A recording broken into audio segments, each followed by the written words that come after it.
Lakle Inspector Tayai Ahan mamak to the Inspector Tayai tabiri basimu James Sagruzamna taramnok chubagaloinana ikoknona khurumjari chahi manga hena chatharaglaba crime series Inspector Tayai bu support tobiri ba tabiri basingbu hanhana thagachari Inspector Tayai wari sing si Malayam the Toli Tonga ba crime wari sing asiga Mari Lena Miam the mid na kong oine na bagidama utok chaban. Ngasigi tangkakta puduna laksariba lising amo chanipan kuntramapan suba tangkak. Sata zariba inong nova tangkak PANTHOI taramathoy suba saro. Inspector Tayai series asi hauna lonchat thogalon chana kanglon laisu yauraba series amakang. Ngarangi tangkakta adomna tabikre. PANTHOI amadi mopanupa manga Lebang yumda laikiram. Amade yum adu the hek lebaga rojina sangsinduna. Tawgudaba amade tawroidaba hanjin na taklam. Amarom the mafam aduda Sandhyarani shulaki. Adubu Sandhyarani gi wakhalon di tonganba aman. Amarom the khoidumna yaifabo ubu matamda maken galoinana karim kathaina duna shohalam. Amadi khana chainaba thokke haiduna torami. Makha yema wado lana sakidore hoi. Akodi somna kan wa sungangjabani. Nana no para mo no pala male. Mim to wangang we ada bro. Ako jibo nati no imang no wangang ya da braba. No ide kai mai busu nati. Karino man haidu gaino. Taungi luhungba. Aduga mo khigi le ba maken chicken gi show. Tha ma torki luhungba ya ba. No pithi shi haidina. Oh. Taw khadong wasi am ngana do fai. Aduga taw khadong ma khoi go son sina gumse. Akhoi taw khadong ma nungai na da ba game leite. Aduga mapuna ya ba mapuna loi ba huidi. Mapugi misang changadamne haibigi wakhando thado hojikti hui phawbada hui masen chiknadrama mina sa olapan sa na mi olamatam wakhando da hoi yai ma ai khoi di chomna haijabani ko noina ne lana lobdo tawnu bungo tawnu oi kai dore deida ha ade kai dore ge pongdo kastog ai kakholo lo sumne kakholo lo lakcha pongdo Yama Sauki Aduga Nakoipurama Aini now don't know in Sinala Kivinico Nakoining wonder Kalibo Candidi Tado Takodum Nasagin a Toto I could on Chilicano Made a pie of the Magi Mashalamani Madukong Kange Bungo Made an Atia Quidi Ha I could nearly was did say Magi might talk to the nail against at Piris I could my shaka him to follow them net Aduga no Massima de Congo. I could an air on Salagono go. Kaya Taniomone. Shit toy them. Yaristo. A Sigma missing one senator, one another. No, Jongasilo. Sandia Silly Hoven. Aduga, Kaino Acton, what you will take a son. Demo. Sandia. Oh, in it, Sandia Nila in air. Rogi Solai. Anyway, not Nila could the cold and put on either. No, Jongasilo. Demo. May am no silly with Tabaxivo. Minus no from ay Karigimi no from Moy doing a queen Ningon and Nile, Ningon and Nina Moquidi, Uti ba Adu Moquina Tazaba Tabutunine. A queen in a Tabam Tore, Moini to Buduso Quicapiavanatine. Moquini the palm, the Suka no color to Buyuani. Sikasuka Benatis, Bonomoto, a Fabo in a minute. Law. Junksilo. Talk with them say. I know they are not singing. Mana who's in Kibo from Sing. Ya regular get over. Mahana. PANTHOI Manaun Pada, Sweden get take over. I am not chingably. Maduya Tos, Karino Kong Laws, Sondro. Karino, Quidonamo, Yai Fabaga Kanakatori Vasina. Karigomo Pharmacy, Mahagnamo, Aiming, Yai Faba the Palaglavati, Panamaxiamo. Plant out the bear. Quidum Hariba me as issue. Aina season na dabadi haroi. Aduka. Jai fabadamu mahang etek toruk labadi. Ay, maga wari sana dabayate. Aduna tabatarabadi. Koidom na mo ay ming palag labadi. Tabak siloy na fialoy batare. Aina kalibasika. Adudi. Ay, mahak po una na ba? Ay kinuma ꯁꯤꯟꯗꯕꯗꯤ ꯌꯥꯗ꯭ꯔꯦ ꯑꯗꯨꯕꯨ ꯑꯩꯅ ꯌꯥꯏꯐꯕꯒ ꯈꯟꯅꯧ ꯍꯥꯏꯕꯗꯤ ꯍꯥꯏꯈꯤꯗꯦꯅ ꯑꯩꯗꯤ ꯁꯨꯞꯅꯇꯒꯤ ꯄꯥꯟꯊꯣꯏꯕ ꯌꯨꯝ ꯑꯁꯤꯗ ꯂꯥꯛꯍꯟꯒꯅꯨ ꯃꯗꯨ ꯈꯛꯇꯅꯤ ꯃꯅꯥꯎ ꯅꯨꯄꯥꯕꯨꯁꯨ ꯑꯩꯅ ꯑꯦꯇꯦꯛ ꯇꯧ ꯍꯥꯏꯈꯤꯕ ꯂꯩꯇꯦ ꯃꯗꯨꯅ ꯀꯅꯥꯅ ꯇꯧꯔꯤꯕ ꯑꯩꯗꯤ ꯈꯪꯗꯦ ꯑꯗꯨꯕꯨ ꯑꯩ ꯃꯍꯥꯛꯀ ꯎꯅꯗꯕꯗꯤ ꯌꯥꯔꯔꯣꯏ ꯅꯠꯇ꯭ꯔꯕꯗꯤ ꯑꯩꯒꯤ ꯃꯤꯡ ꯄꯟꯁꯤꯜꯂꯛꯂꯕꯗꯤ ꯀꯔꯤ ꯍꯥꯏꯔꯤꯅꯣ ꯅꯈꯣꯏꯅ ꯑꯃꯨꯛ ꯑꯥꯗ ꯃꯈꯥꯗ ꯈꯟꯅꯗꯅ ꯇꯧꯔꯣꯏꯗꯨꯕꯣ ꯄꯥꯎꯗꯣꯟ ꯎꯁꯤꯠꯇ ꯑꯣꯏꯗꯕꯒꯤ ꯋꯥꯅꯤꯗ ꯅꯪ ꯌꯥꯏꯐꯕꯗꯣ ꯋꯥꯔꯤ ꯑꯃꯈꯛꯁꯨ ꯂꯩꯕ ꯑꯗꯨꯅ ꯑꯩꯅ ꯃꯥꯕꯨꯁꯨ ꯈꯪꯁꯥꯎ ꯍꯦꯛ ꯁꯥꯎꯅꯤꯡꯕꯗꯨꯅꯤꯗ ꯀꯔꯤ ꯋꯥꯔꯤꯅꯣꯅꯦ ꯑꯁꯣꯝꯗ ꯊꯕꯛ ꯑꯃꯈꯛꯀꯤ ꯑꯩ ꯋꯥꯍꯩꯒꯦ ꯌꯥꯝꯅ ꯀꯟꯅ ꯃꯈꯣꯏꯒ ꯑꯣꯟꯁꯤꯟꯅꯔꯨꯅꯨ ꯃꯈꯣꯏꯒꯤ ꯃꯊꯛꯇ ꯑꯩꯈꯣꯏꯒꯤ ꯇꯧꯒꯗꯕ ꯊꯕꯛ ꯌꯥꯝꯅ ꯋꯥꯠꯂꯤꯕꯅꯤ ꯍꯧꯖꯤꯛꯇꯤ ꯈꯔ ꯑꯗꯨꯃꯛ ꯀꯨꯝꯍꯩꯁꯤ ꯌꯦꯡꯈꯤꯁꯤ ꯅꯨꯡꯉꯥꯏꯔꯦꯗꯅ ꯌꯨꯝ ꯑꯁꯤꯗꯕꯨ ꯊꯥ 3ꯒꯤ ꯂꯨꯍꯣꯡꯒꯅꯦꯅ ꯍꯥꯏꯔꯤꯕꯁꯤ ꯄꯥꯡꯊꯣꯟ ꯑꯁꯤꯒꯤꯕꯨꯗꯤ ꯌꯥꯝꯅ ꯀꯔꯤꯝꯀ ꯊꯥꯏꯅꯅꯤꯡꯕ ꯍꯥꯏꯇꯥꯔꯦ ꯑꯗꯨ ꯍꯦꯛ ꯎꯕꯗꯨꯗ ꯑꯩꯁꯨ ꯑꯩꯈꯣꯏ ꯃꯀꯦꯟꯒ ꯑꯩꯈꯣꯏꯅꯤ ꯆꯪꯁꯤꯜꯂꯒ ꯃꯀꯦꯟꯒꯤꯁꯨ ꯅꯨꯄꯤ ꯑꯃ ꯊꯥ 4-5ꯒꯤ ꯂꯨꯍꯣꯡꯕ ꯇꯥꯔꯦ ꯂꯨꯄꯥ ꯂꯥꯛ 10 ꯄꯤꯊꯣꯛꯑꯒꯅ ꯍꯦꯛ ꯍꯥꯏꯕꯅꯤꯗ ꯃꯁꯛꯇꯨ ꯍꯦꯛ ꯅꯨꯡꯁꯤꯗꯕ ꯍꯥꯏꯃꯤ ꯅꯪ 마가 누가이네다 또빠 그리 레게네 그aisu leite aina panthoi bu haipet langna khona ba tawrubudu police ta ka takchandna tawbududa khanung he nungsirik to ba haitare police ta ai gi minga panjalaga ekta taw lerame haijariba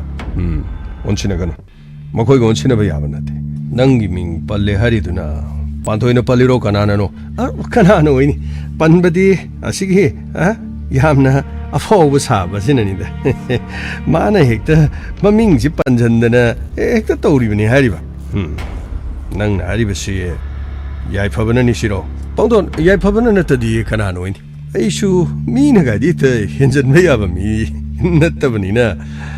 makhoi machin mana makhoi hum ai gi tambak to sauro kibani haibi thakshi ga sinai da ba aduga aibu karisu leitena khanbagi mong daga shi tawja sari hen henjalabadi ai di hekta kana thokko doribani yade madugi matam ne ko na lakan ai na hari base munna ta ko makhoi gi kumai si yengisi tha 3gi luhongba mi kana bu tonage masi loirama matungda yengna kari torogadi do munna khangisi hoi pangto nai sho ngasidi thaba matang sathok charugena karino karai chagadoribano mi amani kaktang unagadaba leiba ai amuktang una thoruga ai waige makenga je kenga se makoi ni di puruga chatkanu ko makoi ni mafam asida khara lahengis lamit to mit khara khangdri makoi ni mo matau sidi yum swais daga lening banati mapanda chalasi mapanda leirura se ngaktan ani se khara nangna pangto makoi di lam yon thoji sida ke dodino haribani thongkan gai se makoi yo punbasi ju puning dabagi makena so haribani ai loina khang angang sina khaliba makoi ne kari pa me haibe loina khang makoi gi wadi swai de ga lening bana tre da isma loi yon thomaga chalasi ga na angang sina dum haidana leirabani yon thoglaga chatkan matam lakhini madugish adu waina haige dabadi madugi matamdo khara ngai khisi sin ꯑꯩꯈꯣꯏꯒꯤ ꯐꯪꯐꯝ ꯊꯣꯛꯄ ꯑꯩꯈꯣꯏꯒꯤ ꯂꯧꯐꯝ ꯊꯣꯛꯄ ꯄꯨꯝꯅꯃꯛꯁꯤꯡ ꯑꯗꯨ ꯂꯧꯈꯤꯒꯗꯕꯅꯤ ꯃꯗꯨ ꯄꯨꯝꯅꯃꯛ ꯅꯠꯇ꯭ꯔꯕꯗꯤ ꯑꯩꯈꯣꯏ ꯃꯈꯣꯏꯒ ꯍꯧꯖꯤꯛꯃꯛꯀꯤꯗꯤ ꯂꯝꯕꯥ ꯄꯥꯕ ꯌꯥꯗ꯭ꯔꯤ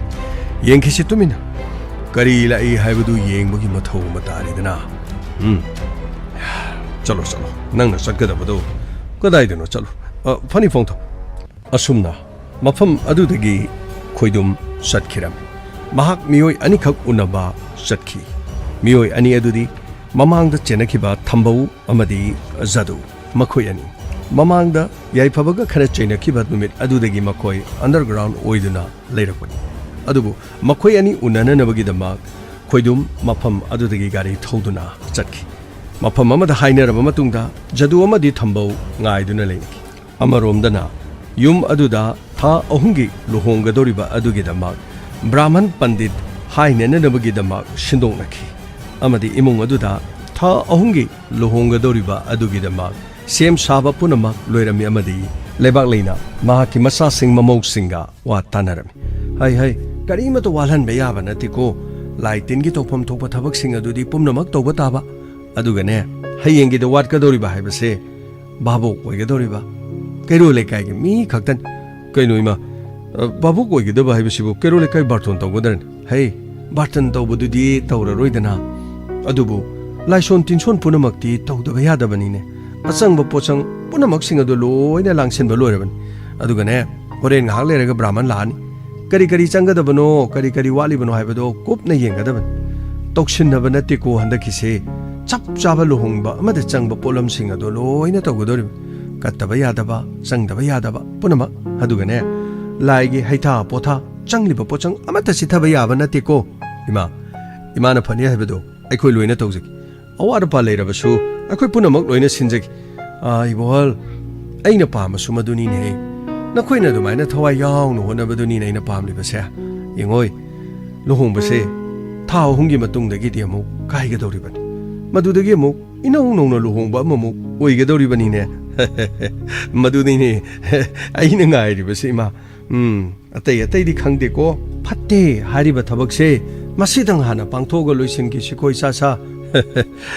ima akhoi thajausu magi mangamadi do mangjarin aisu aigi mangamadi do mangjaribani hariba yaima madudi hayeng yengna do ngaire ne kari haroni yare nasinaugi wafamdo maduna ne kona mu khanarasi kari no ai khangdre amana mu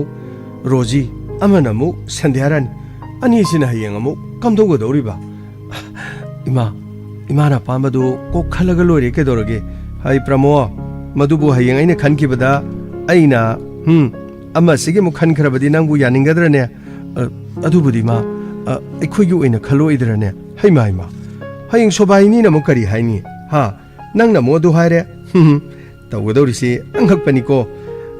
ningona ni sinane kari mata haiba leitri ani sina chumnagi ko thi yengobo khaktan ima aikhoigi dia phabado aduna adum yare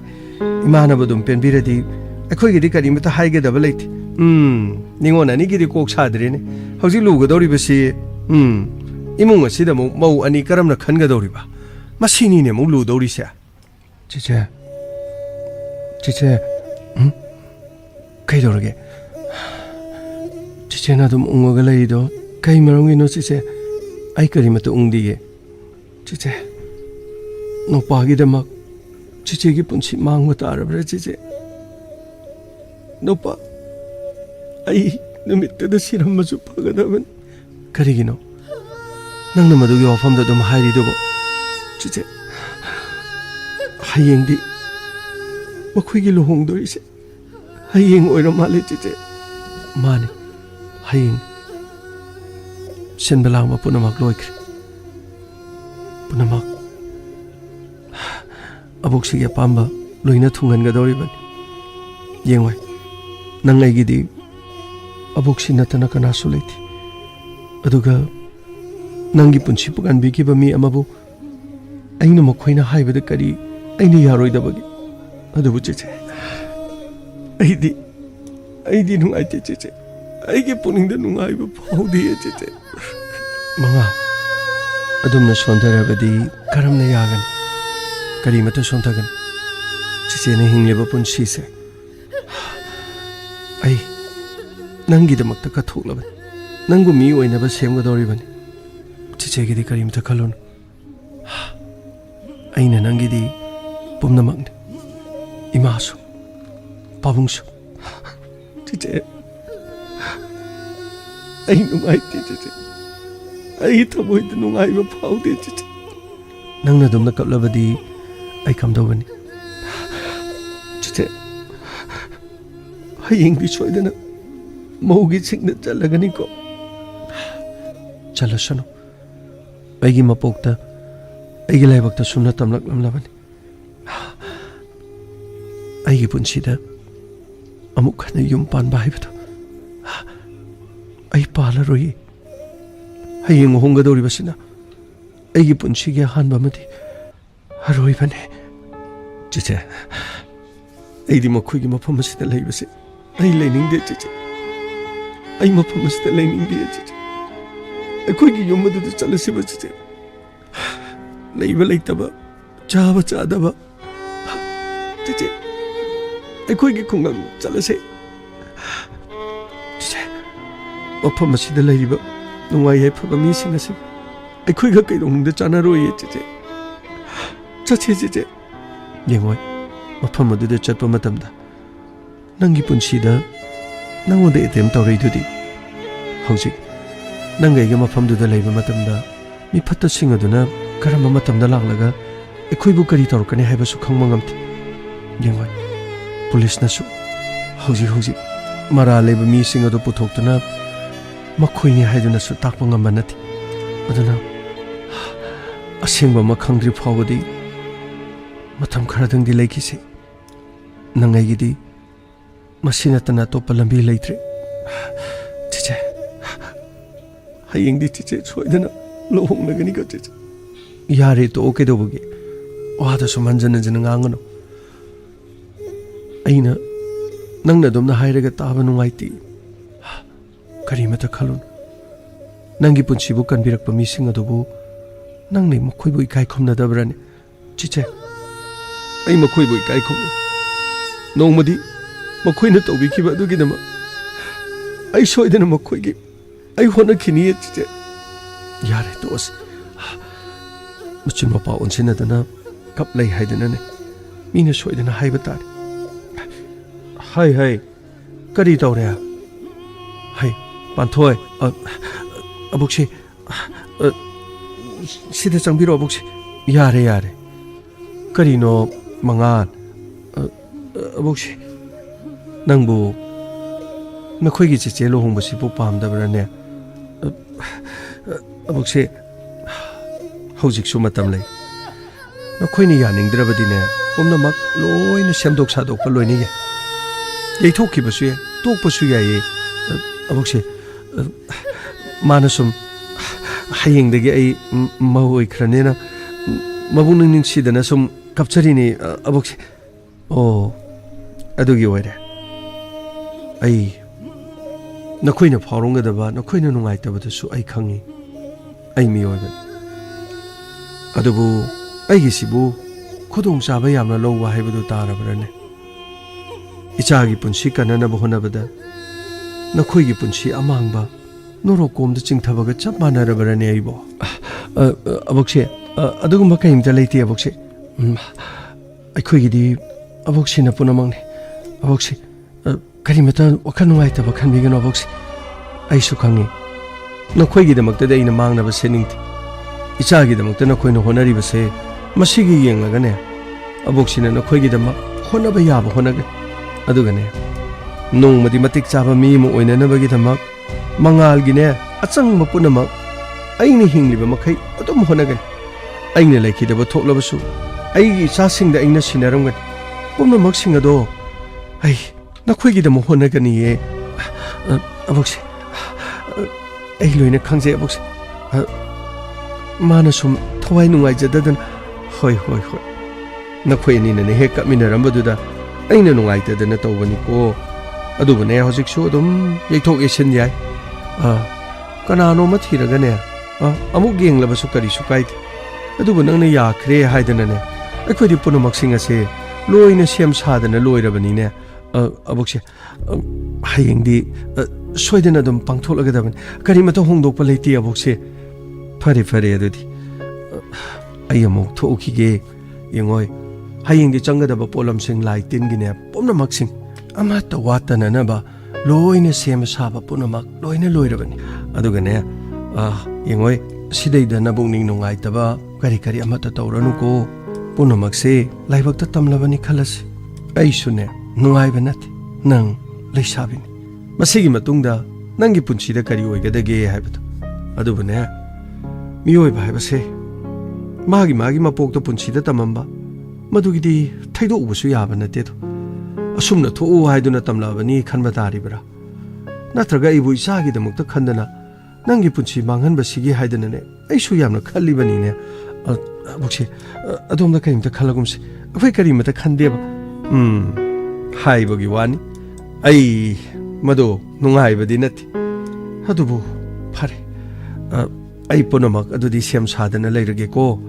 ꯍꯌꯦꯡꯅꯤꯀꯣ ꯊꯕꯛ ꯑꯁꯦ ꯍꯣꯏ ꯑꯕꯣꯛꯁꯤ ꯑꯩ ꯊꯣꯛꯑꯦ ꯍꯣꯏ ꯑꯕꯣꯛꯁꯤ ꯍꯥꯏꯅꯈꯤꯕ ꯃꯇꯝꯗꯤ ꯉꯁꯥꯏꯅ ꯍꯦꯜꯂꯤ ꯍꯧꯖꯤꯛꯐꯥꯎꯕ ꯂꯥꯛꯇ꯭ꯔꯤꯁꯨ ꯀꯃꯥꯏꯅ ꯇꯧꯅꯣ ꯑꯗꯨꯁꯨ ꯑꯩꯈꯣꯏꯕꯨꯗꯤ ꯑꯟꯗꯔꯒ꯭ꯔꯥꯎꯟ ꯇꯥꯍꯜꯂꯦ ꯆꯠꯐꯝ ꯂꯥꯛꯐꯝ ꯑꯃꯗ ꯈꯪꯗ꯭ꯔꯦ ꯄꯨꯂꯤꯁꯅꯁꯨ ꯅꯍꯥꯟꯒꯤ ꯀꯦꯁ ꯑꯗꯨꯒꯤ ꯀꯣꯏꯊꯤ ꯊꯤꯔꯤ ꯃꯥꯜꯂꯦ ꯑꯗꯣ ꯑꯩꯈꯣꯏꯗꯤ ꯌꯨꯝꯗꯁꯨ ꯂꯩꯕ ꯌꯥꯗ꯭ꯔꯦ ꯀꯗꯥꯏꯗꯅꯣꯝ ꯆꯠꯈ꯭ꯔꯁꯤꯔꯣ ꯀꯗꯥꯏꯗ ꯆꯠꯂꯨꯗꯣꯏꯅꯣ ꯄꯩꯁꯥ ꯊꯣꯛꯇꯅ ꯅꯠꯇꯦ ꯀꯔꯤꯅꯣ ꯆꯥꯔ ꯂꯩꯗꯣꯏꯗꯨꯕꯣ ꯑꯗꯨꯕꯨ ꯁꯦꯟ ꯈꯔꯗꯨꯒꯤ ꯁꯣꯝꯅꯇꯒꯤ 50,000ꯒꯤ ꯑꯩꯈꯣꯏꯅ ꯇꯧꯔꯤ ꯊꯕꯛꯁꯤꯕꯨ ꯆꯨꯝꯃꯤꯕ꯭ꯔꯣ ꯅꯠꯇꯦ ꯁꯤꯅꯕꯨ ꯍꯌꯦꯡ ꯌꯨꯝ ꯄꯨꯕ ꯌꯥꯗꯣꯏꯔꯕ ꯑꯗꯨꯒꯤ ꯃꯇꯥꯡꯗꯨ ꯁꯥꯟꯅꯁꯦ ꯂꯥꯛꯑꯣꯅ ꯍꯥꯏꯈꯤꯕꯅꯤ ꯂꯥꯛꯇ꯭ꯔꯤꯁꯤꯅꯤꯅ ꯇꯧꯔꯤꯁꯦ ꯂꯥꯛꯑꯣ ꯊꯣꯡꯒꯥꯟꯗ ꯁꯥꯏꯕꯣꯛ ꯅꯨꯡ ꯊꯣꯛꯑꯒꯅꯦ ꯑꯩꯈꯣꯏ ꯍꯥꯏꯐꯦꯠ ꯉꯥꯏꯔ ꯌꯦꯡꯉꯨꯁꯤ ꯂꯥꯛꯑꯣ ꯑꯁ ꯊꯣꯡꯒꯥꯟꯗ ꯑꯃꯨꯛ ꯊꯣꯛꯎꯔꯒ ꯑꯃꯨꯛ ꯑꯩꯈꯣꯏ ꯈꯪꯕ ꯃꯤꯅ ꯑꯃꯨꯛ ꯁ꯭ꯋꯥꯏꯗ ꯂꯩꯍꯧꯋꯦꯅ ꯑꯃꯨꯛ ꯀꯅꯥꯅꯣ ꯈꯪꯗꯣꯏꯕꯣ ꯀꯩꯁꯨ ꯅꯠꯇꯕ ꯅꯍꯥꯟꯒꯤ ꯅꯪꯒꯤ ꯌꯥꯏꯐꯕꯗꯨ ꯅꯠꯇ꯭ꯔꯣ ꯍꯟꯗꯛꯃꯨꯛ ꯊꯦꯡꯅꯔꯗꯤ ꯃꯥꯅ ꯉꯝꯕ꯭ꯔꯥ ꯑꯩꯈꯣꯏꯅ ꯉꯝꯕ꯭ꯔꯥ ꯑꯗꯨ ꯍꯦꯛꯇ ꯌꯦꯡꯒꯗꯧꯅꯤ ꯍꯥꯏꯅꯨꯗ ꯅꯍꯥꯟ ꯑꯃꯨꯛꯇꯪ ꯁꯠ ꯔꯥꯎꯟ ꯀꯦꯛ ꯊꯥꯔꯛꯄꯗꯨꯗꯗꯤ ꯌꯥꯔꯤ ꯌꯥꯈꯣꯡ ꯍꯥꯏꯁꯦ ꯕꯪ ꯕꯪ ꯂꯥꯎꯏ ꯎꯄꯥꯏ ꯂꯩꯇꯗꯅ ꯊꯨꯟ ꯊꯥꯡꯒꯠꯂ ꯆꯦꯜꯂꯛꯏꯗꯨꯅꯤ ꯅꯪꯁꯨ ꯍꯦꯛꯇ ꯍꯥꯏꯖꯜꯂꯦ ꯈꯨꯠꯁꯨ ꯈꯨꯠꯂꯥꯏ ꯌꯥꯎꯕꯁꯨ ꯅꯠꯇꯦ ꯀꯩꯗꯧꯗꯣꯏꯅꯣ ꯑꯗꯨꯔꯒ ꯑꯩꯈꯣꯏꯒꯤꯁꯨ ꯈꯨꯠꯂꯥꯏ ꯄꯤꯌꯣꯅ ꯍꯥꯏꯔꯁꯤꯔꯣ ꯂꯣꯏꯊꯣꯛꯑꯃꯒ ꯑꯩꯈꯣꯏꯁꯨ ꯃꯐꯝ ꯈꯪꯅ ꯂꯩꯕꯅ ꯐꯠꯇ꯭ꯔꯣ ꯀꯗꯥꯏꯗꯩ ꯇꯥ ꯈꯨꯗꯨꯝꯗ ꯈꯨꯠꯂꯥꯏ ꯄꯤꯌꯣ ꯍꯥꯏꯔꯨꯗꯣꯏꯅꯣ ꯃꯥ ꯃꯁꯥꯒꯤꯕꯨ ꯈꯨꯠꯂꯥꯏ ꯂꯩꯕ ꯅꯠꯇꯦ ꯑꯐꯥꯎꯗꯪ ꯁꯥꯕꯅꯤꯗ ꯃꯥꯅ ꯇꯧꯔꯤꯗꯨꯁꯨ ꯈꯨꯠꯁꯨꯂꯥꯏ ꯄꯥꯏꯔꯨꯔꯗꯤ ꯑꯁ ꯑꯗꯨꯒ ꯍꯥꯏꯔꯨꯔꯗꯤ ꯃꯥꯅ ꯂꯩꯈꯠꯈꯤꯗꯧꯁꯦ ꯑꯩꯗꯤ ꯁꯨꯃꯥꯏ ꯁꯨꯝ ꯂꯣꯜꯂꯒ ꯂꯩꯕꯗꯤ ꯉꯝꯃꯔꯣꯏ ꯑꯩ ꯑꯁꯦꯡꯕ ꯑꯃꯗꯤ ꯈꯪꯗꯣꯛꯅꯤꯡꯉꯤ ꯑꯁꯦꯡꯕ ꯑꯃ ꯈꯪꯗꯣꯛꯅꯤꯡꯉꯤ ꯑꯩꯁꯨ ꯂꯩꯐꯝ ꯆꯥꯐꯝꯗꯤ ꯈꯪꯗ꯭ꯔꯦ ꯂꯣꯜꯂꯒ ꯁꯨꯝ ꯂꯩꯕꯁꯦ ꯌꯥꯝ ꯋꯥꯔꯦ ꯂꯥꯛꯁꯦ ꯉꯥꯛꯇꯪ ꯊꯣꯛꯑ ꯌꯦꯡꯁꯤ ꯂꯥꯛꯑꯣ ꯀꯗꯣꯝ ꯅꯥꯀꯟꯗꯅꯣ ꯃꯥꯅ ꯂꯥꯛꯀꯅꯤ ꯍꯥꯏꯔꯤꯗꯨꯕꯨ ꯂꯝꯕꯤ ꯈꯪꯅꯤꯒ ꯈꯪꯗꯦꯒ ꯑꯩꯈꯣꯏꯅꯗꯤ ꯃꯐꯝꯁꯤꯗ ꯈꯨꯗꯣꯡ ꯆꯥꯏ ꯁꯤꯗ ꯂꯥꯛꯑꯣꯅ ꯍꯥꯏꯕꯅꯤ ꯃꯥꯅ ꯑꯃꯨꯛ ꯁ꯭ꯀꯨꯜ ꯃꯅꯤꯡꯗ ꯂꯩꯔꯝꯃꯨ ꯑꯗꯨꯒ ꯂꯝꯄꯥꯛ ꯃꯅꯤꯡꯗ ꯑꯗꯨꯅ ꯂꯝꯄꯥꯛꯇꯨꯗ ꯂꯩꯔꯦ ꯁ꯭ꯀꯨꯜ ꯃꯅꯤꯡꯗ ꯂꯩꯔꯦ ꯃꯤꯅ ꯎꯈ꯭ꯔꯗꯤ ꯈꯨꯗꯣꯡ ꯆꯥꯔꯣꯏꯁꯤ ꯈꯪꯉꯤꯅꯦꯕ ꯂꯥꯛꯁꯤ ꯌꯦꯡꯁꯤ ꯏꯔꯥꯏ ꯂꯥꯏꯕ ꯃꯐꯝꯅꯤ ꯃꯐꯝꯗꯨ ꯐꯣꯟ ꯇꯧꯔꯒ ꯀꯣꯛ ꯍꯥꯏꯔꯁꯤ ꯑꯗꯣ ꯈꯪꯗ꯭ꯔꯕ ꯈꯪꯗꯦ ꯂꯥꯛꯏꯕ꯭ꯔꯥ ꯂꯥꯛꯇ꯭ꯔꯤꯕ꯭ꯔꯥꯁꯨ ꯈꯪꯗꯦ ꯇꯧꯏ ꯀꯅꯥꯅꯣ ꯍꯧꯖꯤꯛꯀꯤꯁꯤ ꯀꯅꯥꯅꯣ ꯑꯁꯤ ꯅꯍꯥꯟꯒꯤ ꯑꯩꯒ ꯈꯟꯅꯈꯤꯕꯗꯣ ꯍꯦ ꯅꯈꯣꯏ ꯉꯥꯏꯈꯣ ꯅꯈꯣꯏ ꯄꯨꯊꯣꯔꯛꯈꯣ ꯀꯅꯥꯅꯣ ꯍꯦ ꯑꯁꯤꯃꯨꯛ ꯂꯥꯛꯏꯅꯦ ꯇꯧꯔꯤꯁꯦ ꯆꯦꯟꯖꯤꯜꯂꯣ ꯆꯦꯟꯖꯤꯜꯂꯣ ꯍꯦ ꯆꯦꯟꯒꯅꯨ ꯍꯥꯏꯔꯒ ꯒꯥꯔꯤꯁꯦ ꯇꯥꯟꯅꯔꯒ ꯅꯣꯏ ꯀꯌꯥꯝ ꯀꯨꯏ ꯆꯦꯟꯗꯣꯏꯕ ꯆꯦꯜꯂꯣ ꯁꯣꯝꯗ ꯍꯦ ꯑꯁꯣꯝꯐꯥꯎ ꯆꯦꯟꯒꯅꯤ ꯇꯧꯔꯤꯁꯦ ꯁꯣꯝꯗ ꯈꯗꯣ ꯁꯣꯝꯗ ꯑꯩꯅ ꯉꯁꯥꯏꯅ ꯊꯣꯛꯀꯨꯝꯁꯦꯅ ꯍꯥꯏꯔꯦ ꯅꯪꯅ ꯀꯗꯥꯏꯗꯒꯤ ꯁꯤꯗꯗꯤ ꯃꯥꯏ ꯒꯥꯔꯤꯁꯦ ꯊꯣꯛꯂꯛꯄ ꯌꯥꯔꯣꯏ ꯅꯈꯣꯏ ꯑꯁꯣꯝ ꯅꯥꯀꯟꯗ ꯑꯃꯨꯛ ꯆꯠꯂꯒꯦ ꯑꯁꯣꯝꯗ ꯅꯈꯣꯏ ꯐꯥꯎꯗꯣꯛꯇ꯭ꯔꯤꯉꯩꯗ ꯑꯩ ꯑꯁꯣꯝꯗ ꯐꯥꯎꯗꯣꯔꯛꯀꯦ ꯂꯥꯛꯑꯣ ꯆꯦꯟꯖꯤꯜꯂꯣ ꯅꯈꯣꯏ ꯀꯌꯥꯝ ꯀꯨꯏꯅ ꯆꯦꯟꯒꯅꯤ ꯅꯈꯣꯏ ꯈꯪꯉꯤꯗꯅ ꯉꯁꯤꯗꯤ ꯑꯉꯥꯡꯒꯤ ꯃꯈꯧꯔꯤ ꯃꯦꯠꯈꯥꯏꯕ ꯅꯈꯣꯏ ꯅꯠꯇꯅ ꯀꯅꯥꯁꯨ ꯑꯣꯏꯔꯝꯃꯣꯏ ꯂꯥꯛꯑꯣꯅꯦ ꯁꯣꯝꯗ ꯆꯦꯟꯖꯤꯜꯂꯣ ꯀꯩꯗꯧꯔꯤꯗꯣ ꯁꯣꯝꯗ ꯌꯥꯅꯤ ꯂꯥꯛꯑꯣ ꯁꯣꯝꯗ ꯀꯗꯣꯝ ꯆꯠꯈ꯭ꯔꯦ ꯁꯣꯝ ꯅꯥꯀꯟꯗ ꯂꯩꯔꯝꯗ꯭ꯔꯦꯅꯦ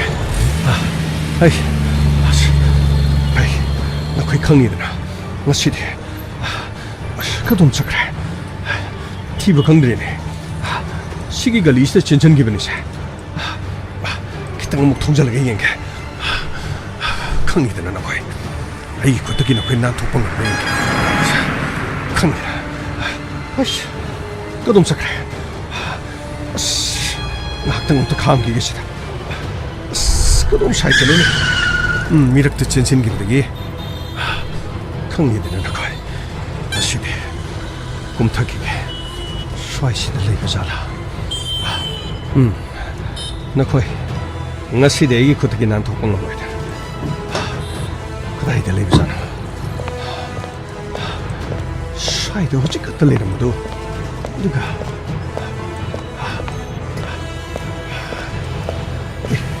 ꯀꯩꯅꯣ ꯑꯁꯤꯗꯤ ꯈꯣꯏꯗꯨꯝꯅ ꯒꯥꯔꯤ ꯊꯧꯔꯒ ꯆꯠꯈ꯭ꯔꯤꯁꯤꯅ ꯀꯔꯤ ꯃꯥꯒꯤ ꯒꯥꯔꯤꯁꯤꯅ ꯑꯁꯤꯗ ꯇꯣꯡꯉꯒ ꯆꯠꯈ꯭ꯔꯕ ꯖꯥꯠꯂꯥ ꯅꯠꯇ꯭ꯔꯒꯅ ꯃꯈꯣꯏ ꯀꯗꯣꯝꯗ ꯆꯠꯈ꯭ꯔꯕ ꯈꯖꯤꯛꯇꯗꯤ ꯅꯥꯟꯊꯣꯛꯀꯦꯗ ꯃꯈꯣꯏ ꯐꯥꯔꯕꯗꯤ ꯊꯧꯗꯣꯛ ꯑꯗꯨꯒ ꯃꯔꯤ ꯂꯩꯅꯩ ꯂꯩꯅꯗꯦ ꯍꯥꯏꯕꯁꯤ ꯈꯪꯂꯒꯗꯕꯅꯤ ꯑꯗꯨꯕꯨ ꯑꯩ ꯄꯨꯂꯤꯁꯇ ꯄꯥꯎ ꯄꯤꯗꯕ ꯌꯥꯗꯦ ꯑꯗꯨꯕꯨ ꯈꯣꯏꯗꯨꯝꯅ ꯊꯧꯈ꯭ꯔꯤꯕ ꯒꯥꯔꯤꯁꯤꯒꯤ ꯃꯇꯨꯡ ꯑꯩ ꯇꯥꯟꯅꯒꯦ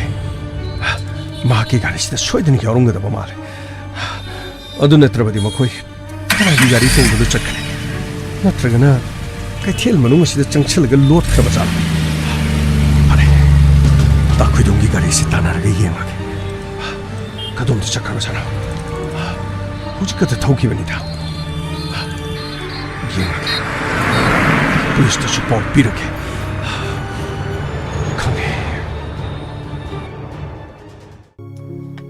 ꯀꯔꯤ ꯍꯥꯏꯒꯗꯕꯅꯣ ꯈꯪꯗ꯭ꯔꯦꯗ ꯍꯧꯖꯤꯛꯀꯤ ꯃꯇꯝꯁꯦ ꯅꯨꯡꯉꯥꯏꯐꯝ ꯁꯨꯡꯈꯪ ꯈꯪꯗꯦꯗ ꯀꯔꯤꯅꯣ ꯄ꯭ꯔꯣꯕ꯭ꯂꯦꯝꯒꯤ ꯄ꯭ꯔꯣꯕ꯭ꯂꯦꯝ ꯉꯥꯛꯇ ꯍꯥꯏꯕ ꯇꯥꯔꯦ ꯂꯧ ꯎꯕ ꯃꯤꯁꯤꯡꯅ ꯏꯁꯤꯡꯒꯤ ꯗꯔꯀꯥꯔ ꯑꯣꯏꯕ ꯍꯥꯔꯒꯤ ꯗꯔꯀꯥꯔ ꯑꯣꯏꯕ ꯂꯥꯏꯔꯕꯅ ꯊꯕꯛ ꯁꯨꯐꯝ ꯅꯣꯝꯐꯝꯒꯤ ꯑꯗꯨꯒ ꯑꯩꯈꯣꯏ ꯄꯨꯂꯤꯁꯅ ꯑꯃꯨꯛ ꯀꯔꯤꯅꯣ ꯗꯔꯀꯥꯔ ꯑꯣꯏꯔꯤꯁꯦ ꯍꯨꯔꯥꯟꯕ ꯃꯤ ꯐꯠꯇꯕ ꯃꯤ ꯀ꯭ꯔꯥꯏꯝ ꯇꯧꯕ ꯃꯤꯁꯤꯡ ꯑꯗꯨ ꯃꯈꯣꯏ ꯐꯥꯅꯅꯕꯒꯤ ꯑꯅꯧꯕ ꯇꯦꯛꯅꯤꯛ ꯍꯥꯏꯕ ꯇꯥꯔꯦꯅꯦ ꯀꯔꯤꯅꯣ ꯅꯨꯡꯁꯨ ꯅꯨꯡꯉꯥꯏꯇꯦ ꯑꯉꯥꯡ ꯃꯆꯥ ꯑꯗꯨꯕు ꯃꯈꯣꯔꯤ ꯃꯤꯈꯥꯏꯔꯝꯃꯒ ꯍꯧꯖꯤꯛ ꯐꯥꯎꯕ ꯃꯤꯗꯨ ꯀꯅꯥꯅꯣ ꯍꯥꯏꯕ ꯈꯪꯕꯁꯨ ꯉꯝꯗ꯭ꯔꯤ ꯑꯩꯈꯣꯏꯅ ꯄꯨꯂꯤꯁ ꯑꯣꯏꯔꯤꯁꯤꯁꯨ ꯑꯩꯈꯣꯏꯅ ꯍꯦꯛꯇ ꯂꯣꯏꯅꯃꯛ ꯂꯥꯏꯒꯨꯝꯅ ꯈꯪꯕ ꯉꯝꯕꯁꯨ ꯅꯠꯇꯦꯗꯣ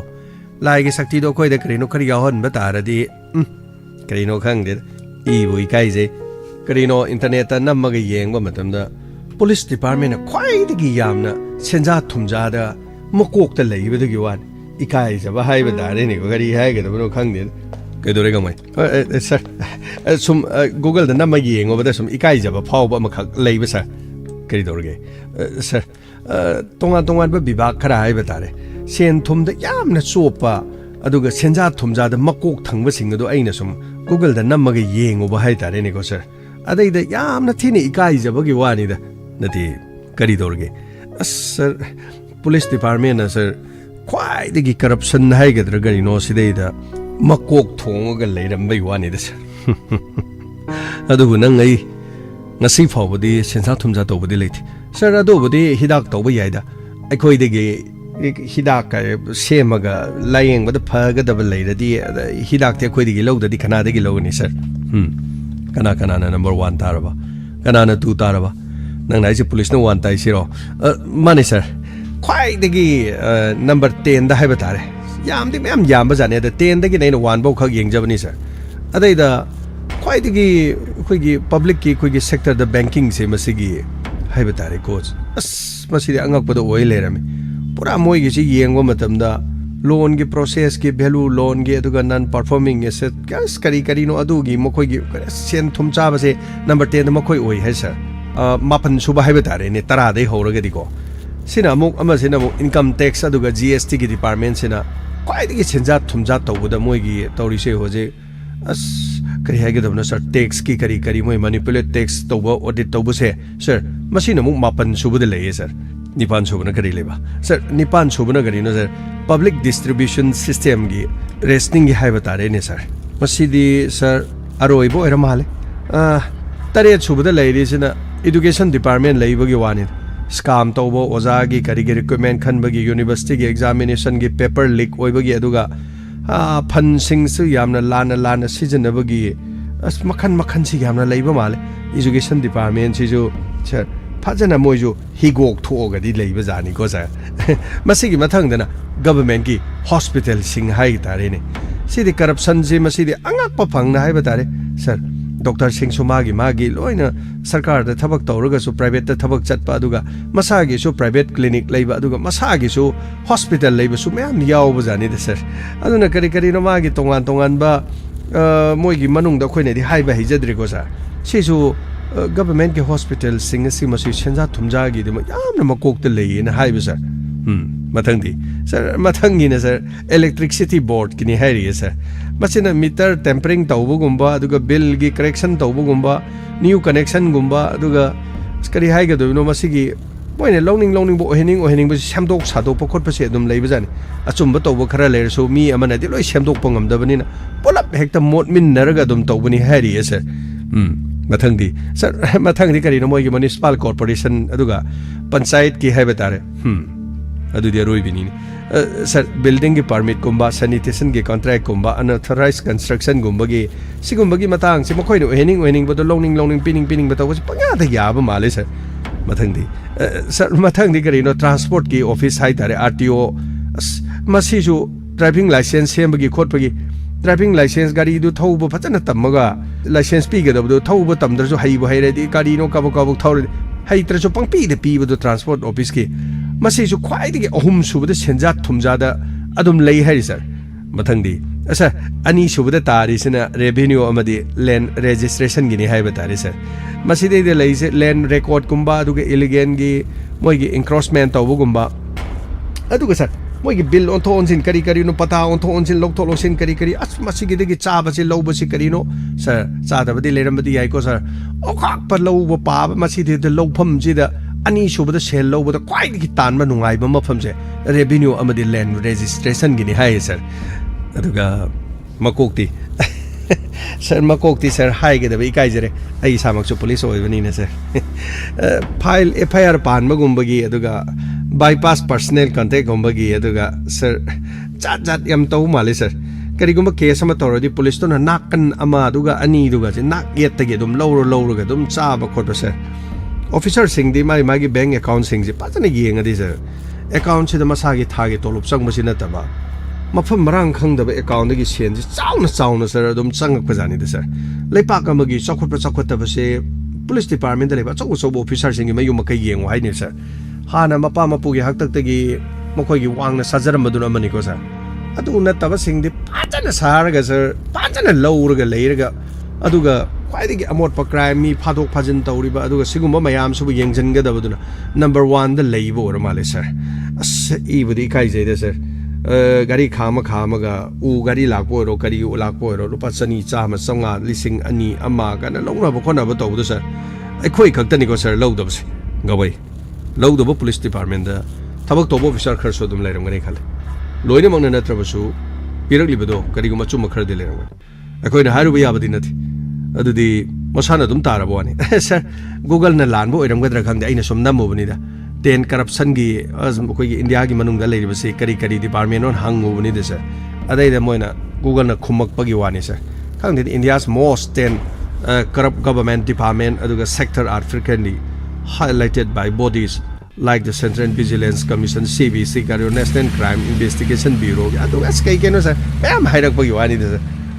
Sir, asida karino nahangi get pa budula ko mali sir. Kari mu le sir. Sir, numidang wairam sida kari taur jano sinamo.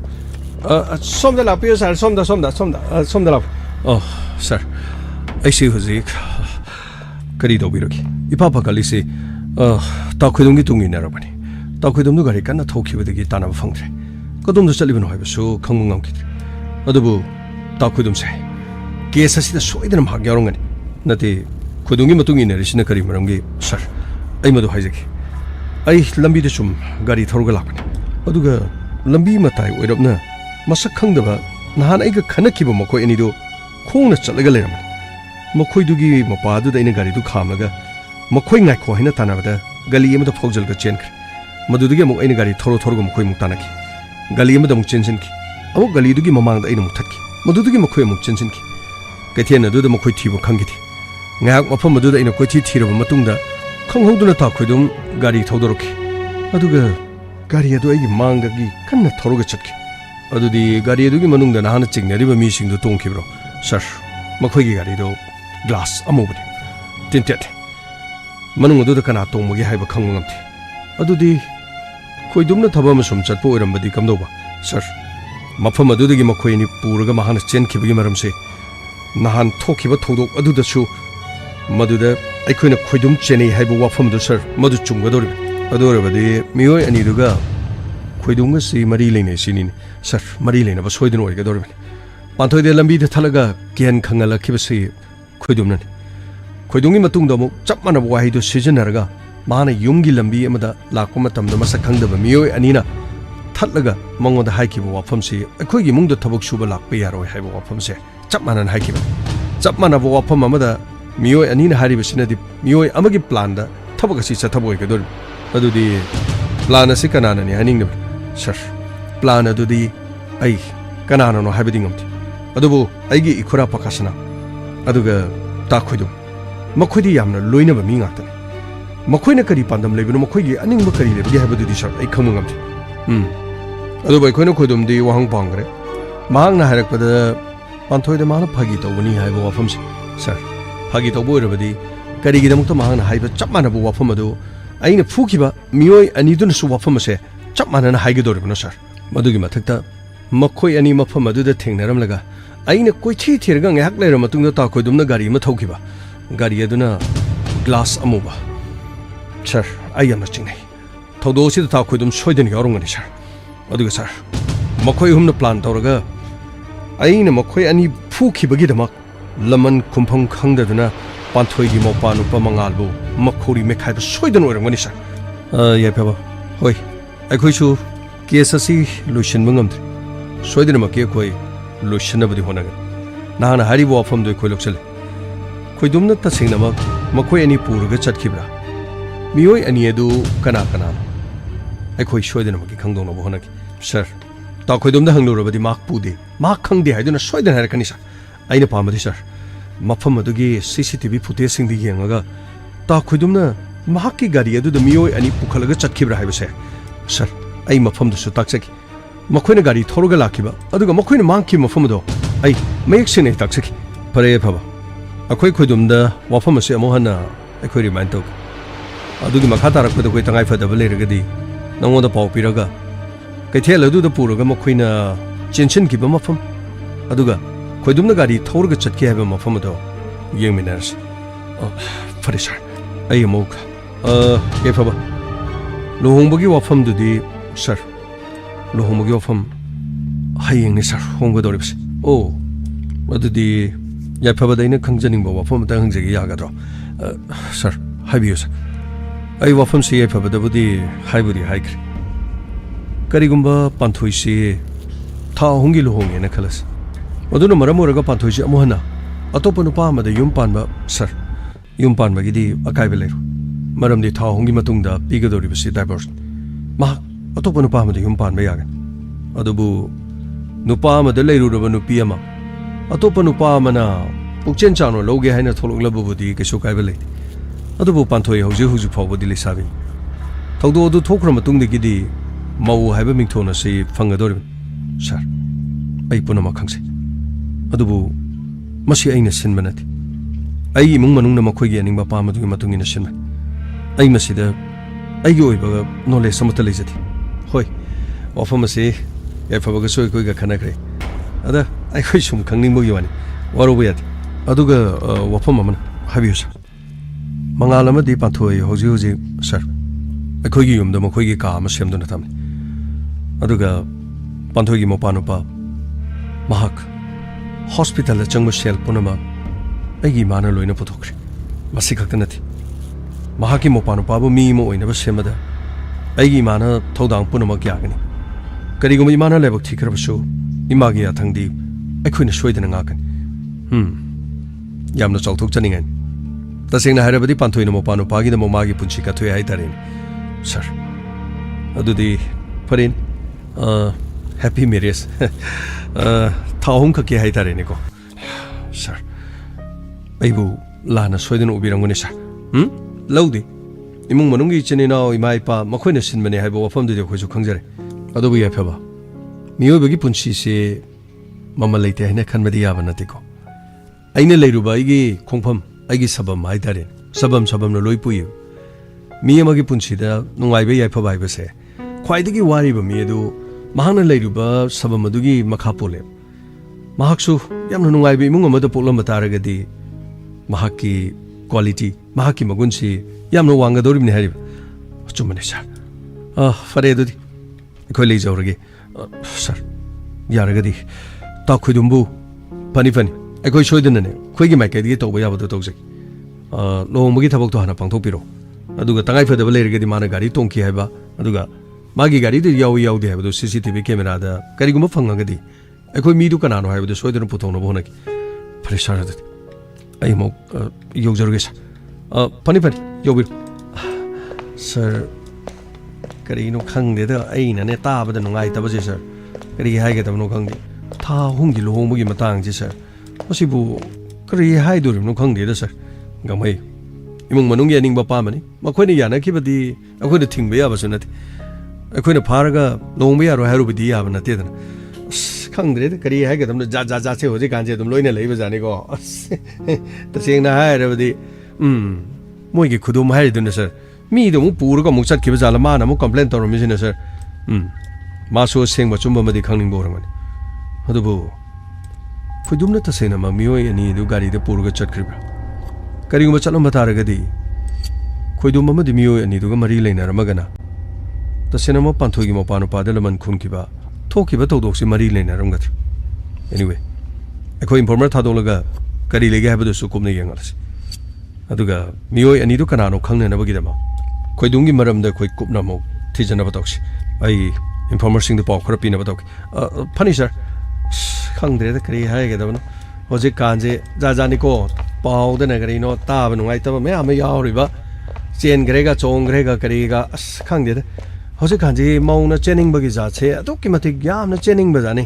ꯃꯈꯣꯏꯅ ꯆꯦꯟꯅꯤꯡꯕꯒꯤ ꯖꯥꯠꯁꯦ ꯀꯔꯤꯅꯣ ꯃꯕꯨꯛ ꯃꯅꯨꯡꯗ ꯀꯔꯤꯅꯣ ꯃꯤꯔꯣꯟꯕꯒꯤ ꯃꯆꯥ ꯌꯥꯎꯔ ꯆꯦꯟꯈꯤꯕꯁꯨ ꯑꯗꯨꯝ ꯌꯥꯎꯏ ꯍꯥꯏꯔꯤ ꯑꯁ ꯉꯥꯏꯉꯝꯗꯕ ꯖꯥꯠꯅꯤꯀꯣ ꯇꯥꯕꯗꯗꯤ ꯑꯣꯟꯊꯣꯛꯅ ꯅꯨꯡꯉꯥꯏꯈꯤꯗ꯭ꯔꯦ ꯍꯥꯏꯕ ꯇꯥꯔꯦ ꯆꯍꯤ ꯇꯧ ꯑꯣꯏꯕ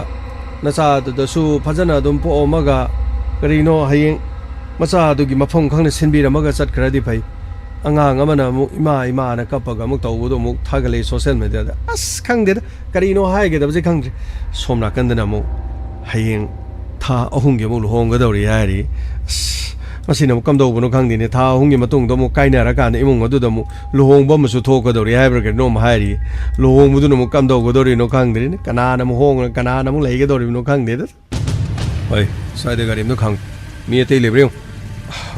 ꯌꯥꯝꯕ ꯁ꯭ꯋꯥꯏꯗꯗꯤ ꯀꯅꯥꯝ ꯂꯩꯇꯦ ꯅꯈꯣꯏ ꯑꯅꯤꯅ ꯇꯧꯔꯤꯗꯨꯕꯨ ꯀꯔꯤꯅꯣꯅꯦ ꯅꯣꯏ ꯄꯨꯔꯥ ꯕꯦꯔꯥꯅꯤꯅꯦ ꯑꯩꯅ ꯅꯈꯣꯏꯗ ꯍꯥꯏꯕ ꯋꯥꯗꯨ ꯅꯣꯏ ꯀꯔꯤꯝ ꯊꯥꯖꯗꯦꯕ ꯀꯨꯝꯃꯣꯅꯦ ꯑꯁ ꯌꯥꯝꯕ ꯃꯤ ꯑꯃꯨꯛ ꯊꯦꯡꯅꯔꯗꯤ ꯁꯤꯗ ꯀꯅꯥꯝ ꯂꯩꯇ꯭ꯔꯦꯅꯦ ꯅꯨꯃꯤꯗꯥꯡ ꯋꯥꯏꯔꯝ ꯃꯝꯁꯤꯜꯂꯀꯥꯟꯗ ꯀꯅꯥ ꯎꯗꯣꯔꯤꯒꯦ ꯑꯩ ꯋꯥꯏꯒꯦ ꯁꯤꯗꯒꯤꯗꯤ ꯅꯈꯣꯏꯅꯤ ꯆꯦꯛꯁꯤꯟꯅ ꯐꯖꯅ ꯂꯩꯌꯨ ꯑꯁ ꯌꯥꯝꯕ ꯂꯨꯄꯥ 50,000 ꯈꯛꯀꯤ ꯑꯩꯈꯣꯏꯅ ꯁꯨꯃꯥꯏꯅ ꯁꯨꯝ ꯂꯣꯠ ꯂꯩꯕꯁꯦ ꯀꯔꯤꯝ ꯈꯜꯂꯨꯅꯨꯅꯦ ꯊꯕꯛ ꯇꯧꯒꯗꯕ ꯌꯥꯝ ꯋꯥꯠꯂꯤ ꯁꯣꯝꯗ ꯂꯨꯍꯣꯡꯕꯒꯤ ꯊꯕꯛꯇꯣ ꯍꯌꯦꯡꯅꯤ ꯂꯨꯍꯣꯡꯈ꯭ꯔ ꯃꯇꯨꯡꯗꯩꯗꯤ ꯃꯊꯪ ꯊꯕꯛ ꯆꯠꯊꯔꯛꯒꯗꯕꯅꯤ ꯅꯣꯏꯒꯤ ꯆꯥꯅ ꯊꯛꯅꯕ ꯑꯗꯨꯒ ꯑꯃꯠꯇ ꯋꯥꯠꯇꯅ ꯄꯤꯔꯛꯀꯅꯤ ꯁꯦꯟ ꯊꯨꯝꯒꯤ ꯋꯥ ꯀꯔꯤꯝ ꯈꯜꯂꯨꯅꯨ ꯈꯔ ꯅꯈꯣꯏꯒꯤꯗꯨꯗꯅꯦ ꯑꯗꯨꯝ ꯀꯥꯞꯄꯛꯀꯅꯤ ꯑꯗꯨꯒ ꯑꯩ ꯋꯥꯏꯒꯦ ꯑꯩꯅ ꯁꯤꯖꯤꯟꯅꯕ ꯅꯝꯕꯔꯗꯨ ꯅꯠꯇꯅ ꯑꯩꯒꯤ ꯍꯥꯟꯅꯒꯤ ꯅꯝꯕꯔꯗꯨ ꯅꯣꯏ ꯀꯣꯜ ꯇꯧꯔꯛꯄ ꯌꯥꯔꯣꯏꯀꯣ ꯍꯣꯏ ꯌꯥꯝꯕ ꯑꯩꯈꯣꯏ ꯀꯣꯜ ꯁꯨꯡꯇꯧ ꯇꯧꯖꯗꯕꯅꯤ ꯄꯨꯂꯤꯁꯅ ꯑꯩꯒꯤ ꯌꯨꯝꯗ ꯂꯥꯛꯑꯝꯃ ꯑꯩꯒꯤ ꯅꯝꯕꯔ ꯃꯈꯣꯏ ꯁꯣꯏꯗꯅ ꯌꯦꯡꯉꯝꯒꯅꯤ ꯑꯩ ꯀꯗꯥꯏ ꯆꯠꯂꯤ ꯍꯥꯏꯕꯁꯨ ꯃꯈꯣꯏ ꯁꯣꯏꯗꯅ ꯌꯦꯡꯉꯝꯒꯅꯤ ꯅꯈꯣꯏꯒ ꯑꯩꯒ ꯋꯥꯔꯤ ꯁꯥꯟꯅꯕ ꯇꯥꯔꯕꯗꯤ ꯃꯈꯣꯏꯅ ꯑꯁꯦꯡꯕꯗꯣ ꯁꯣꯏꯗꯅ ꯈꯪꯈꯤꯒꯗꯧꯔꯤꯕꯅꯤ ꯑꯗꯨꯒꯤ ꯃꯊꯛꯇ ꯌꯥꯏꯐꯕꯅ ꯍꯧꯖꯤꯛ ꯀꯣꯏꯇꯥꯟ ꯇꯥꯟꯅꯗꯅ ꯇꯧꯔꯤꯕ ꯃꯑꯣꯡꯗꯣ ꯅꯈꯣꯏꯗ ꯆꯤꯡꯅꯈ꯭ꯔꯕꯅꯤ ꯅꯈꯣꯏꯒꯤ ꯅꯁꯛꯇꯤ ꯌꯥꯏꯐꯕꯅꯗꯤ ꯈꯪꯈ꯭ꯔꯦ ꯑꯁ ꯌꯥꯝꯕ ꯌꯥꯏꯐꯕꯁꯤ ꯂꯣꯏꯁꯤꯟꯈꯤꯕꯅ ꯐꯔꯦꯗ ꯌꯥꯏꯐꯕꯁꯤ ꯂꯣꯏꯁꯤꯟꯗ꯭ꯔꯕꯗꯤ ꯑꯩꯈꯣꯏ ꯀꯔꯝꯅ ꯍꯤꯡꯗꯣꯏꯅꯣ ꯃꯥꯅ ꯁꯨꯃꯥꯏꯅ ꯁꯨꯝ ꯇꯧꯔ ꯁꯨꯝ ꯇꯥꯛꯊꯣꯛ ꯇꯥꯛꯁꯤꯟ ꯇꯧ ꯂꯩꯔꯗꯤ ꯑꯩꯈꯣꯏꯗꯤ ꯀꯔꯝꯍꯥꯏꯅ ꯇꯧꯗꯣꯏꯅꯣ ꯅꯈꯣꯏꯅꯁꯨ ꯉꯥꯏꯉꯝꯗꯕ ꯍꯥꯏꯕꯗꯨꯅꯤ ꯑꯩꯅ ꯃꯐꯝꯗꯣ ꯈꯪꯗꯦ ꯉꯥꯏꯍꯥꯛꯇ ꯉꯥꯏꯔ ꯂꯩꯔꯝꯃꯣ ꯍꯥꯏꯔꯝꯕꯗ ꯐꯠ ꯊꯣꯛꯂꯛꯏꯕꯅꯤꯅꯦ ꯑꯁ ꯃꯥꯅ ꯑꯗꯨꯃꯥꯏꯅ ꯂꯥꯛꯀꯅꯤꯗꯤ ꯈꯪꯗꯕꯅꯤꯅ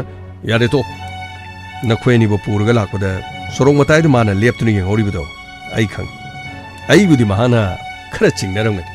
ꯑꯗꯨꯕꯨ ꯒꯥꯔꯤ ꯑꯗꯨꯒꯤ ꯃꯅꯨꯡꯗ ꯅꯈꯣꯏ ꯑꯅꯤ ꯇꯣꯡꯉꯦ ꯍꯥꯏꯕꯗꯨꯗꯤ ꯃꯥꯅ ꯎꯈꯤꯕꯗꯤ ꯅꯠꯇꯦꯗꯅ ꯑꯁ ꯑꯗꯨꯕꯨ ꯏꯌꯥꯝꯕꯅ ꯑꯃꯨꯛ ꯀꯃꯥꯏꯅ ꯒꯥꯔꯤ ꯃꯤꯡꯁꯦꯜꯗꯣ ꯑꯩꯁꯨ ꯃꯍꯥꯛ ꯂꯦꯞꯄꯝꯒꯅꯤ ꯍꯥꯏꯕꯗꯨ ꯈꯪꯗꯕꯅꯤನ ꯑꯩꯒꯤ ꯃꯄꯥꯗꯨ ꯈꯛ ꯂꯩꯊꯔꯨꯕꯒꯤ ꯋꯥꯅꯤ ꯑꯩꯁꯨ ꯒꯥꯔꯤꯁꯦ ꯑꯩꯅ ꯊꯧꯔꯛꯄꯒꯤꯅꯤꯗꯅ ꯑꯩꯅ ꯊꯧꯔꯝꯗꯅ ꯃꯅꯤꯡꯗ ꯇꯣꯡꯕꯗꯤ ꯎꯔꯣꯏꯗꯕꯅꯤ ꯃꯅꯤꯡꯗꯨꯗ ꯅꯈꯣꯏ ꯑꯅꯤ ꯇꯣꯡꯉꯦ ꯒꯥꯔꯤꯗꯨꯅ ꯑꯩꯅ ꯊꯧꯔꯛꯄ ꯅꯠꯇ꯭ꯔꯣ ꯑꯁ ꯌꯥꯝꯕ ꯌꯥꯝꯅ ꯊꯨꯅ ꯌꯥꯏꯐꯕ ꯂꯣꯏꯁꯤꯟꯗ꯭ꯔꯕꯗꯤ ꯑꯩꯈꯣꯏ ꯂꯩꯐꯝ ꯆꯥꯐꯝ ꯈꯪꯉꯔꯣꯏꯗ ꯉꯥꯏꯈꯣ ꯍꯥꯏꯕꯅꯦ ꯃꯇꯝ ꯈꯖꯤꯛꯇ ꯉꯥꯏꯁꯤꯒꯗꯧꯔꯒꯦ ꯀꯨꯝꯍꯩ ꯌꯦꯡꯒꯗꯕ ꯈꯔ ꯋꯥꯠꯂꯤ ꯅꯈꯣꯏꯅꯤ ꯑꯩ ꯍꯥꯏꯒꯦ ꯁꯤꯒꯤ ꯃꯐꯝꯁꯤꯗꯒꯤ आदा लेरिबा असिगी वाटर सप्लाई की असिगी तोंबी कौन अइगा मागा पावलोई फाउनरब असिगी मफम दनोय मतम खर लेरो मीना हंगलबसु वाटर सप्लाई की थबक तोबा लाकपनी थबक सुबा लाकपनी हन हाइगरब अइ यामदुदने मागी सेल खरा कापगा लेफम साफम की करगी नोयगी साना थंगब लोइसिलक यामा अखुसु खुलाई नोंमय अमतंग अनितंग मरु खरगा मी हालगे हैरो नदी मी हालगे हरिब्रेन अदुगी नदी थेंगनरसु याइफबुदु लुसिनबा याननब माक लुसिनग्रबदी अखोय कनामतन सुमसा खंगर माक खक्तननि हुजे अखोय चिंगनरिबसि मदुगी सुमतम लाकनी मदो नोंमनिनि सिमतुंग खनस अयेंग माहाके लोंगबने वरी असि मखा अयेंग अमु ताविरसे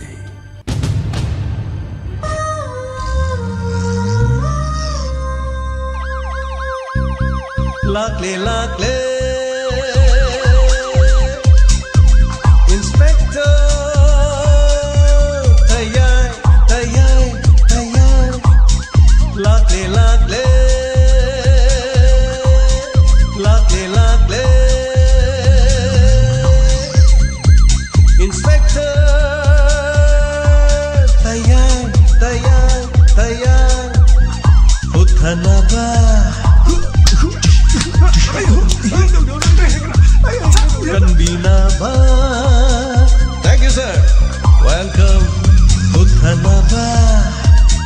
Inaba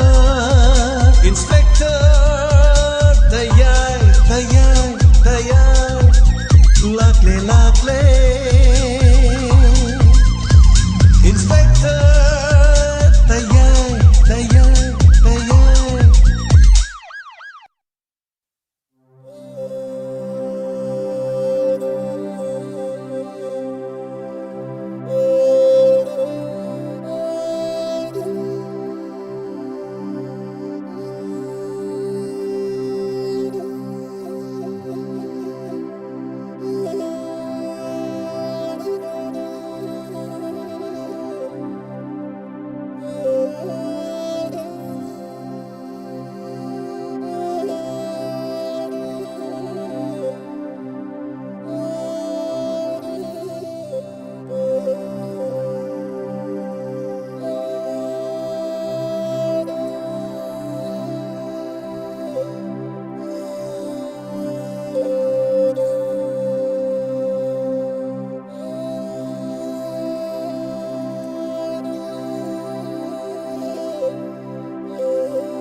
Ananathagasari ngasigi Inspector TAYAI lising amaga chaniban kunthraga mapan suba tangkak tabiri basing.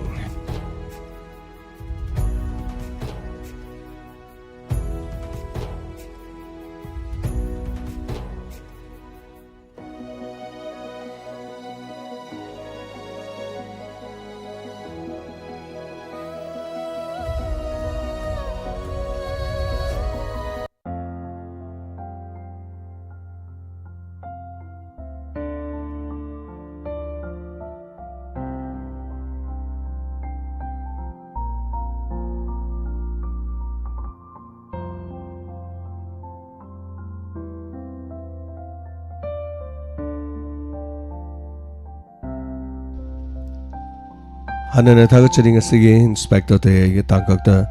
Panthoigi, Tankakta Ramato Shuba, Tankakta Tabiri Singh.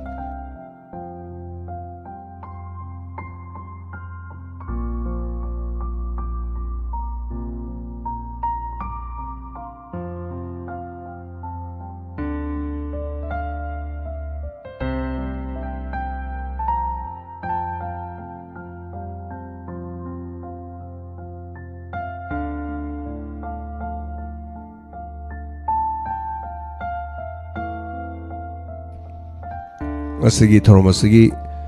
may have the people of a comment padring in the birthday. Epamangolum can be minister me apanama. Happy birthday, Kaifa Usam, son of Usam Dilip and Usam Soni Owang Sengmai. Many happy returns of the day no Arabama Ponumila with a Favai Pavo the Shuno Haduna. Sembiri Bama Pugi Mafum the Nizari Punsinung Sangwana the Yektaba. May sing no sit Kudong Tiba Ponomaktaging Acto Pibo or a Shuno Haduna. Sembiri Bama Pugi Mafum the Nizari. Asigu Mama Ponominasi, a sing langam than a lak po irasano. Happy birthday, many happy returns of the day.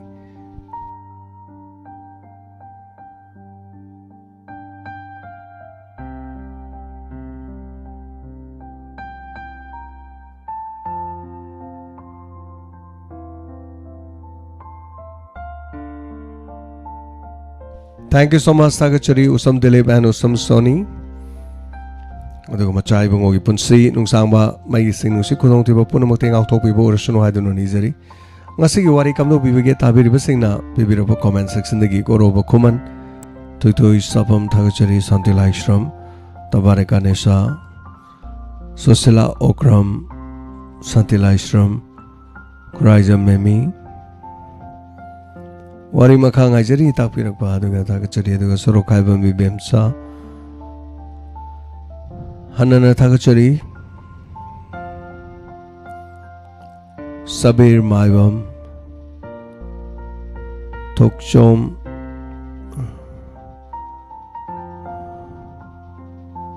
Gunapati Tobuldugi Gunapati Natapire Tagachari Nanda Kumar Konsam Tagachari Hanana Rebika Ahivam Tayai warisi hanadi leptana tajan mani marak ama tabang amudre tabang na yada bagi hadag amog taba horin tabiyo koi wadi maruma pang uiminasi thorom tada basing sidi koi na su ningsing lubong amde thorom tabi basing de koi na su ningsing jai mayam na su koi bado ningsing biyo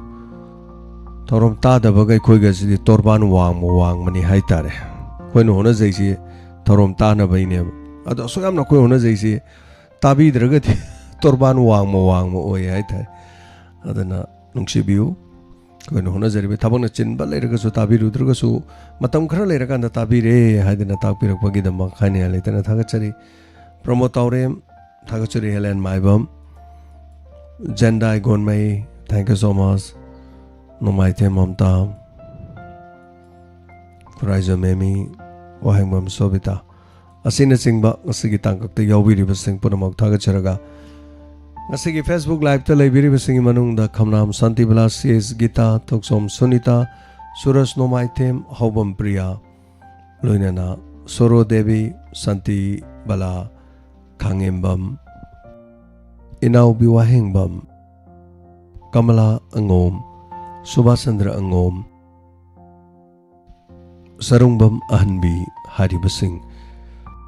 Facebook Live to Libiri Mamman Liam Lava Mio Tarupusu Hanana Tagachari Yungkaibam Helen Tagachari Indo Enam Long Jump Saning Kombi Naureng Kavita Tagachari Sigitangkak Tayawiri Bahari Priya Kabrabam Tagachari Gamay Karabasan Gi Matang Pasay na Takpiraka Sing Mangata ni Karabasan Gi Hajari Bado Ayeng di soy na lohong ani lohong bagi makada mo kari lakada gitu mo yung minarasi Ronita Gururibam Tagachari Kuraiza Memi Thank you so much. Isay mate matang khongjarake aduga mayam punama ngahaktang pothaminasi soro ngahaktang hondongminasi 90.0 megahertz lanthok sari WAHONG radio gi sigumba thorom sida tabiribe inspector TAYAI gi tangkak ta tabiribe sing amade comment section da comment pe biruklibe sing haninga leitana thagachari khongjari be sei hano be sei da nachadre hana gari be dai bata du no no khongjaba gangai ne sakiba new year song nungsi jainangbu thamoi sengna mai samang na ijaba ai samana compose tawjabi sei ni Binod Kumar na music obi sei ngaktang tamina semi ko mamatang nungsi jainangbu thamoi sengna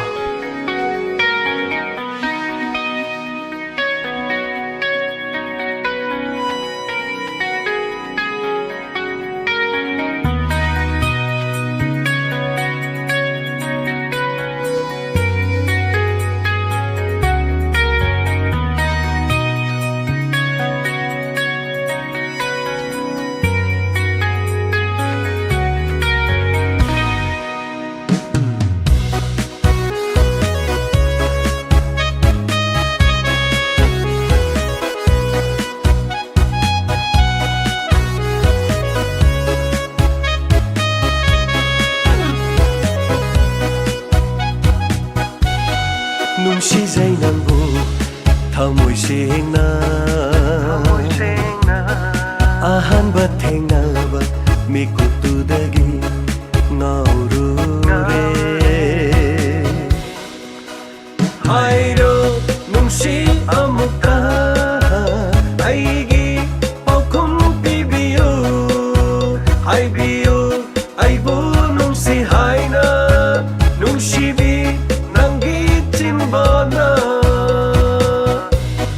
nungsi jainangbu thamoi sengna ahanba thengnaba mikutudagi naurure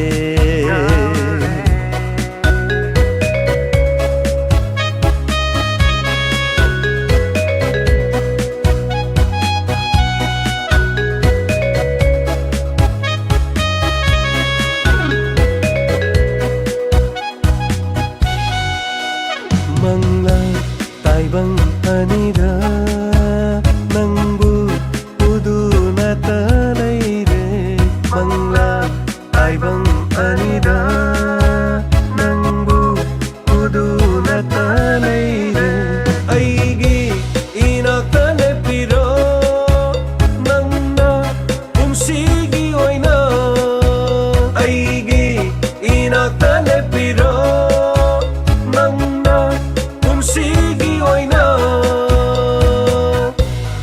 nungsi jainangbu thamoi sengna ahanba thengnaba mikutudagi naurure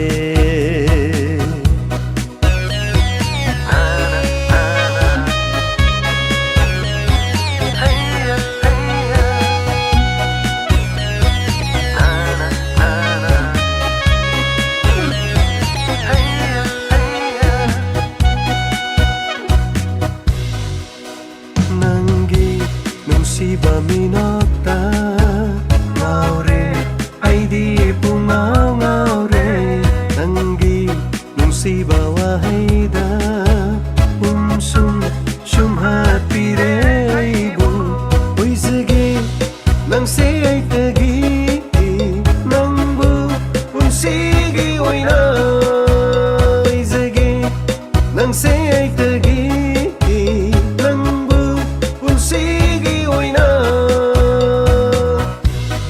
nungsi jainangbu thamoi sengna ahanba thengnaba mikutudagi naurure hairo nungsi amuka aigi paukum pibiyo haibiyo aibu nungsi haina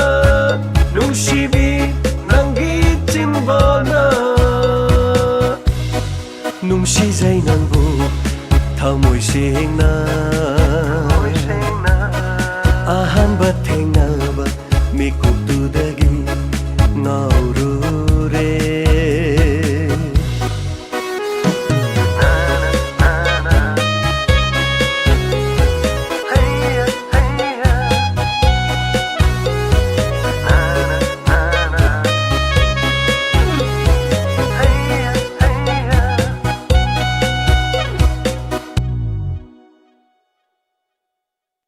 Hanana Chari Sandok Chariba Asigi Inspector Tayagi Tankakta Tabiri Basing Adom Tabiri Basi 90.0 Megas Landok Chari WAHONG Radio Gitoromni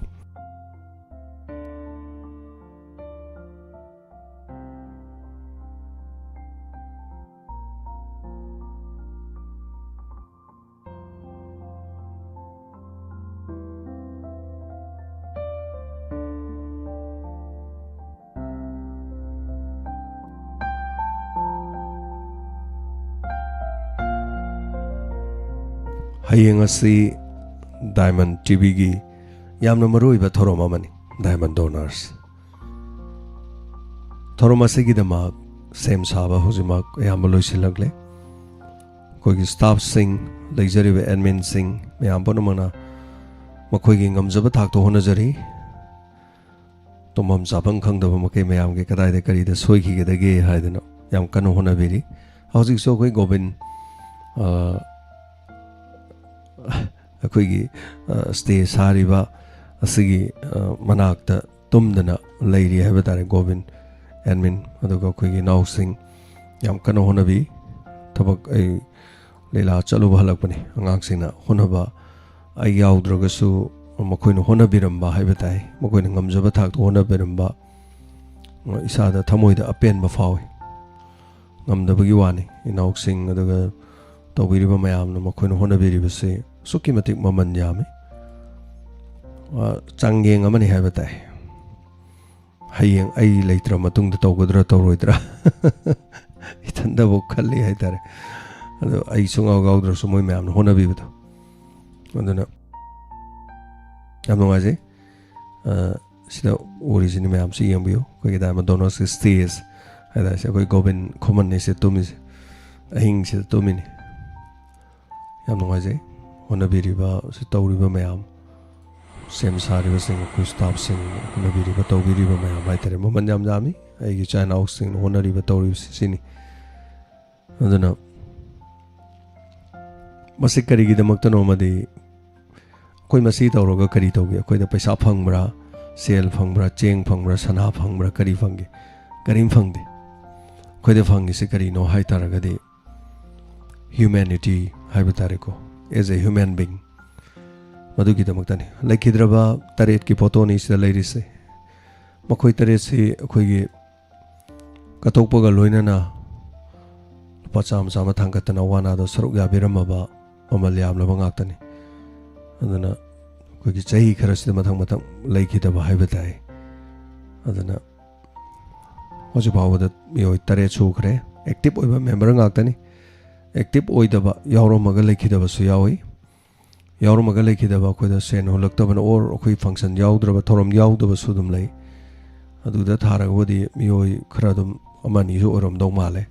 यावरमगा तोखिबा अदुबदि मसिंग थाद्रे हाइतारे अदुबे active ओइना ओइना खोगी theorem सिदा लेखिद्रबा सिंगनि नाकंदा लेबिरिबसे हानना थागा चै अखोइदि निंगसिंग जबा मतमदा मेलोदा नुंगसीबगी पिरांग सिंथगे तौई है बताए होनजरिबसी ममल यामबा यामदबा तौजरिबसिंग से अदोम अदोमनसु support तौबियो मी खुदिमक लोइना मथौक chilli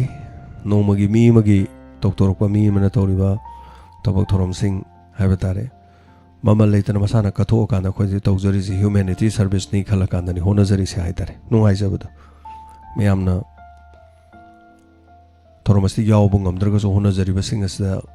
adomna puningna thogatpiyo appreciation tawpiyo na haijage hanana thagachari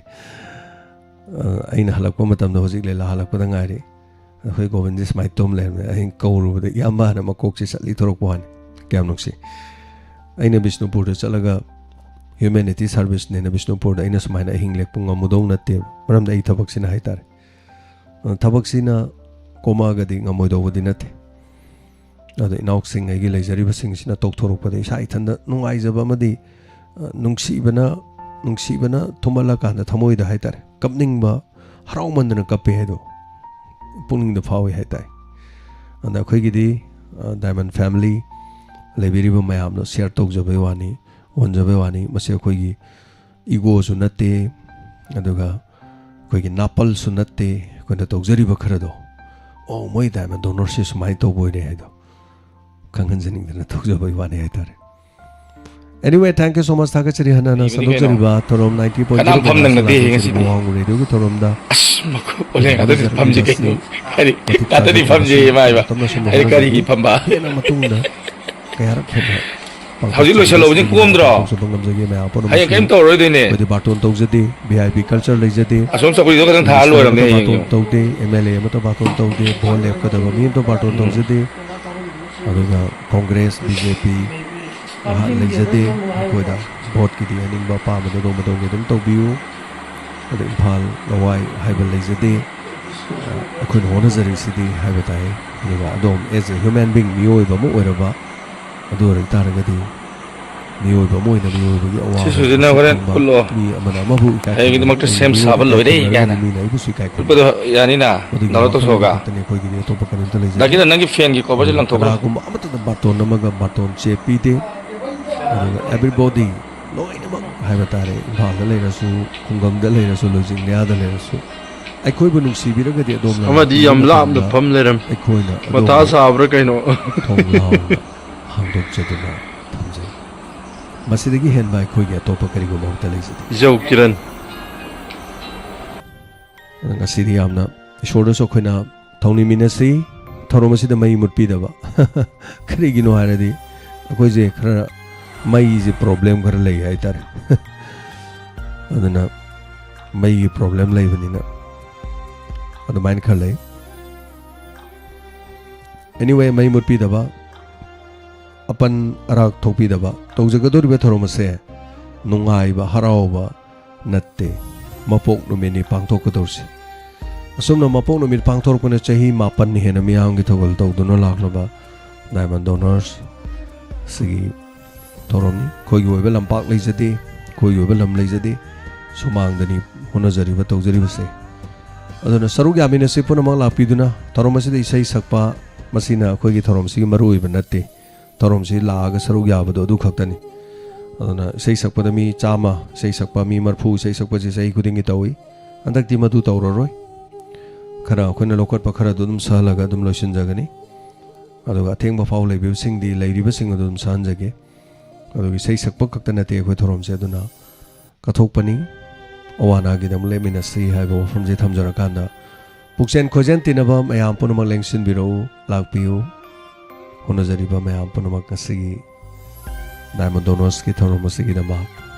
punamaku amuhana mafam aduda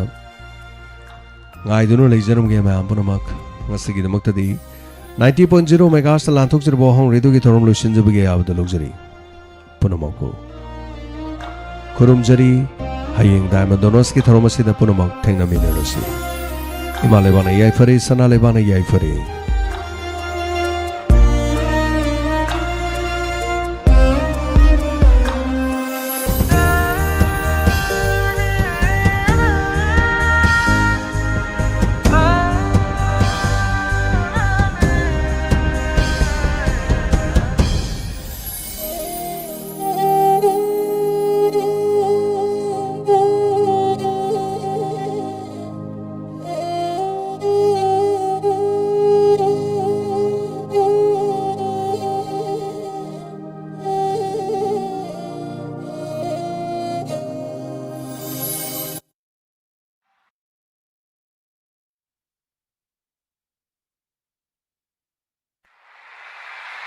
WAHONG Radio!